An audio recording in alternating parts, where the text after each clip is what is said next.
Hello साथीहरू, आज बिहान उठेर म झ्याल खोल्ने बेलामा ठ्याक्क त्यो अड्किउने हुन्छ नि, त्यो निस्केर म झ्याल त्यो अड्काउनेवाला बनाउन जाम भनेको त खसेँ क्या। अनि कस्तो ढाड दुखेको होइन। अनि तर म स्याड थिएँ। आफ्टर द्याट सिन मेक मी ह्याप्पी। सिनले चाहिँ पार्सल दिएको थियो। अनि यो पालि चाहिँ मैले पार्सल चाहिँ यो सामानहरू चाहिँ किनेको थिएँ। यो चाहिँ भगवान् राख्नेवाला मगाएको थिएँ। अनि अब हाम्रो फेस्टिभलहरू पनि आउँदैछ नियरली, सो अनि मैले त्यो चप्पल मगाएको थिएँ। कस्तो राम्रो आएको कि चप्पलको क्वालिटी पनि प्राइस अनुसारलाई एकदम राम्रो। अनि यो पछि मैले आफूलाई चाहिने ज्वेलरीहरू मगाएको थिएँ। कस्तो सस्तो सस्तो मिल्छ। अब हामीले बाहिर किन्दाखेरि यही कुरा महँगो मिल्छ क्या, अनि सिनमा चाहिँ यस्तो कुराहरू सस्तो मिल्छ। मैले चाहिँ सिन नै प्रिफर गर्छु। तपाईँहरूले के गर्नुहुन्छ?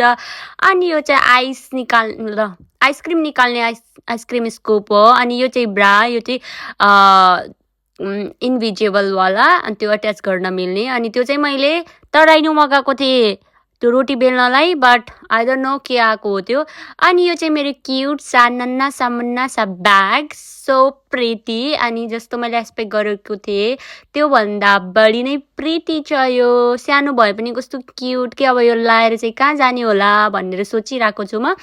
अनि यो पछि अरू के होला र, यो इयरिङहरू होला।